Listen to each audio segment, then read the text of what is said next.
Olá pessoal, estamos aqui de volta na parte 3 do bate-papo com o Dr. José Cláudio Casale da Rocha, oncogeneticista. E aí, estava tão interessante, né? Vamos continuar, Zé? Vamos, então, a gente começou a falar sobre tratamentos, né? A gente está vivendo uma era hoje que é do tratamento individualizado, a gente ouve o tempo todo, vamos personalizar o tratamento, né? Então, quando a gente fala em personalização, a gente não quer dizer só que você vai achar um alvo no tumor e que esse alvo vai ser específico para o medicamento. Isso faz parte também dos tratamentos individualizados, agora as vacinas também. Mas a gente também pode considerar a genética do próprio indivíduo, né, e da sua família também nessa individualização.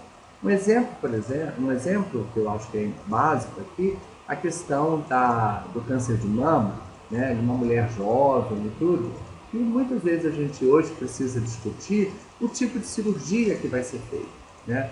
Então, uma mulher jovem que tem um câncer de mama, mesmo com um tumor pequeno, algumas vezes a gente deve considerar fazer uma mastectomia total, ao invés de fazer só uma coronectomia, pensando no tratamento que vem em seguida, né? Como eu falei na parte anterior, os tumores que estão associados a BRCA1, BRCA2, que fazem parte aí dessa síndrome do câncer de mama e ovário hereditário, eles são muito responsíveis à radiação.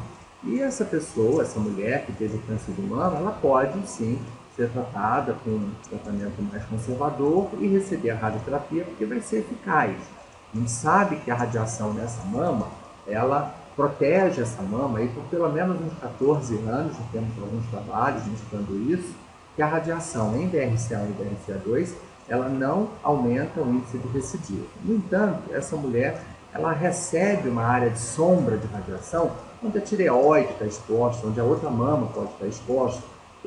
A gente não tem ainda trabalho, mas a gente sabe que essas mulheres, elas têm um maior risco para câncer de tireoide, né? Então a tireoide precisa ser monitorada, e lógico que você precisa ter uma conversa, né, sobre a questão do alto risco, né, para outra mama. E muitas vezes a mulher, ela quer se sentir um pouco mais protegida e ela opta por fazer uma cirurgia mais extensa, retirando a mama toda, ao invés de fazer uma cirurgia conservadora.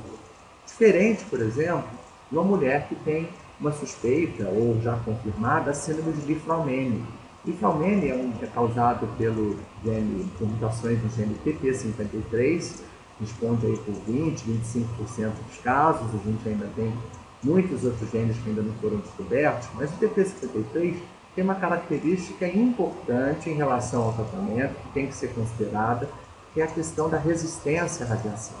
Então, uma mulher com câncer de mama, muito jovem, e Li-Fraumeni costuma dar câncer de mama, às vezes com 25 anos, mais jovem até do que BRCA1 e 2, tá? A gente acha que BRCA1 e 2, as mulheres são jovens, Li-Fraumeni costumam ser mais jovens ainda, tá? 20 anos, 25 anos, você tem que pensar em Li-Fraumeni. Então, essas mulheres, elas são resistentes à radiação. E a radiação, pior, ela aumenta muito o risco dessa mulher ter um sarcoma de mama, ter um sarcoma na área irradiada ou próximo da área irradiada. Então, além de ser ineficaz para o tratamento de câncer de mama, ou seja, o risco de recorrência de câncer de mama é muito alto, tá? Mais ou menos 30% dessas mulheres irradiadas vão desenvolver ou uma recidiva ou um segundo tumor primário próximo ou dentro dessa área irradiada. A gente tem que considerar, então, uma cirurgia preventiva, né? Uma cirurgia que vai ser mais extensa no tratamento dessa mulher, né? E hoje a gente preconiza que mulheres muito jovens, você não tem a chance ainda de fazer um teste genético, que realmente façam uma mastectomia profilática, a não ser que você tenha certeza que trata-se da síndrome de câncer de mama e ovário hereditário por conta da história familiar. Mas como é que a gente vai fazer então nesse caso? Porque eu fico muito pensando no indivíduo que está no interior, que não tem acesso às vezes a um exame genético, apesar que o exame genético é uma coisa simples, depois a gente pode até falar mais sobre isso, porque às vezes as pessoas acham que estão no campo do impossível e não é tão impossível assim.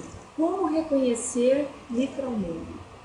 Ótimo. Então, assim, Li-Fraumeni é uma síndrome de câncer hereditário, como eu falei, que tem tumores múltiplos. essa é o típico, é a típica síndrome onde a gente não vai encontrar aquela repetição do mesmo tipo de tumor.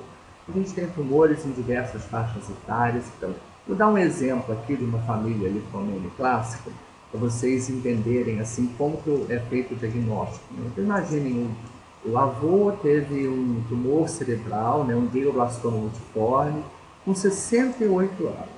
Tá? Teve 4 filhos, 2 desses filhos desenvolveram câncer. A filha desse moço, desse avô, né, teve um câncer de mama, e digamos o irmão dela teve um melanoma, tá?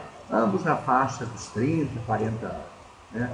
Já os filhos deles, né, desenvolveram tumores infantis ou na adolescência. Então você tem um câncer de testículo, você tem um carcinoma de suprarrenal, ou uma leucemia, ou um sarcoma, né, de osso, de partes moles, né?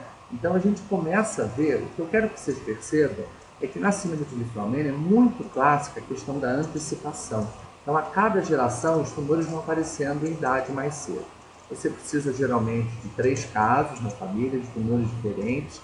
A gente fala em linfomênia clássico quando você tem um caso de sarcoma, e linfomênia like quando você tem essa questão pelo menos um deles abaixo de 50 anos, mas você tem a antecipação, né, e não tem sarcoma. A gente chama de linfomênia like. Aí existem outros critérios aí, que não vale a pena a gente falar sem ter um slide para mostrar, mas linfomênia é uma síndrome que geralmente essas pessoas elas têm uma predisposição alta, né?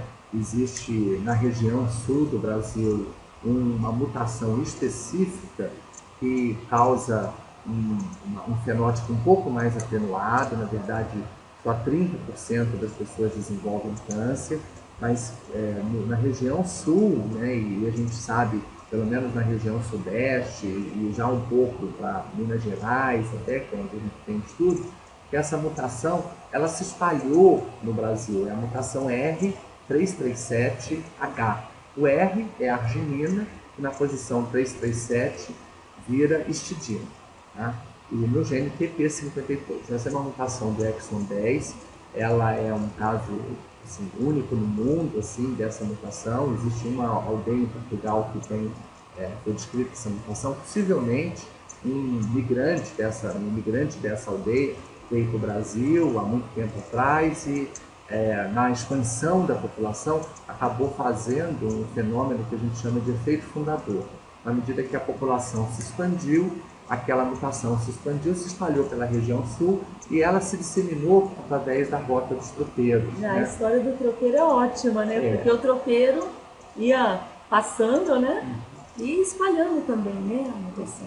O primeiro trabalho de linfomênia, eu participei, foi uma ideia nossa lá na época da sistemática, até o objeto de tese de uma aluna, e a gente vê esse trabalho sendo desenvolvido muito grande também pelo professor Donald, lá do Paraná, que mostrou a história dos tropeiros, que mapeou geograficamente todos os tumores de suprarrenal. 99% dos tumores de suprarrenal da região sul e até 80% dos tumores da região sudeste de suprarrenal, né, são causados por essa mutação. O Brasil tem uma incidência altíssima de carcinoma suprarrenal em relação ao resto do mundo, né? Então, acho que essa historinha... Né? Acho que é importante a gente saber essas coisas, porque de repente um caso desse aparece, e aí você já pode se lembrar, né, dessa possibilidade. E a identificação molecular disso não é difícil, né? A gente pode falar um pouquinho disso na parte seguinte, né? Então tá bom. Até daqui a pouquinho, pessoal.